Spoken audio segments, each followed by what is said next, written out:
allihop och välkomna till Zenodes videoreportage där vi idag kommer att prata om marknadsposition, uppdragsmix och hur det är att klättra i värdekedjan från leverantör till partner. Med mig i studion så har jag ingen mindre än Bosse Ringdahl som varit vd och konsultchef på HiQ, vd för Tengbom Arkitekter och senast regionchef på Atea. Varmt välkommen Bosse. Tack. Om vi börjar med det här med uppdragsmix inom konsultbolag. Vad är det och varför är det viktigt? Ja, uppdragsmixen är ju den som sätter karaktären på bolaget.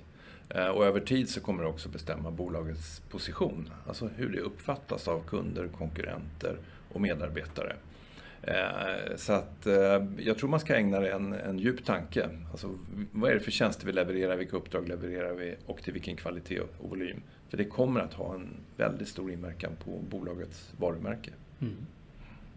Och det påverkar då marknadspositionen som du säger. Och jag sa inledningsvis att vi ska prata lite om värdekedjan också. Det känns nästan som ett modeord då. Många vill klättra i värdekedjan och jag tror att man vill tjäna mer pengar. Men om vi börjar med att distingera mellan leverantör och partner och den här möjligheten. Vad har du för kommentar till det?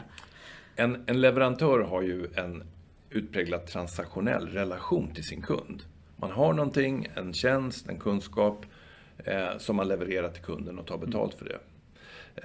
Och den andra, att uppträda mera som en partner handlar ju om att tillsammans med kunden skapa ett värde i kundens affär. Om vi antar att det är det som är definitionen så är det en diametral skillnad där. Och när man har ambitionen att röra sig uppåt i värdekedjan så kommer man ganska snart bli tvungen att bestämma sig för jag kan röra mig uppåt i värdekedjan och fortfarande vara en leverantör, men vill jag bli en partner så bör jag nog kanske byta mitt transaktionella affärsmodell eller åtminstone mixa den tillsammans med en samskapande affärsmodell. Det tror jag är avgörande för att lyckas där. Är det ens självklart att vilja bli partner? Nej, alltså jag tror att man ska ägna det en tanke. Är det här bra för vår organisation? Och tjänar vi mera pengar eller trivs våra anställda bättre och så vidare då.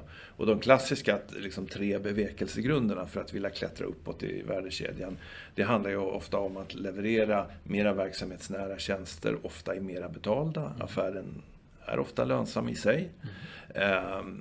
Nummer 2 så kan det ha en positiv och breddande påverkan på varumärket, vilket kan vara önskvärt. Och kanske det viktigaste för många är att skydda sin basaffär. Man kanske har stora volymer som leverantör och man vill inte vara den som på kort varsel först åker ut när konjunkturen vänder, utan man vill ha en tryggare position hos sina största kunder. Så 3 viktiga anledningar för att ändå söka sig mot partnerskapsrelationer med kunder. Precis. Och jag tror att man kan dra, alltså att klättra i värdekedjan behöver inte innebära att man byter sin transaktionella roll till en mera samskapande, och man kan göra både det ena eller och det andra då, men man ska veta vad man gör, tror jag. Just det här med samskapande kanske man tål att förtydliga lite.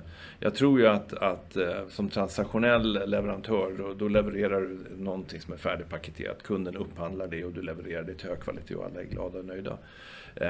Samskapande handlar ju om någonting helt annat. Det är lite så här modeord, co-creation, det låter jävligt fint.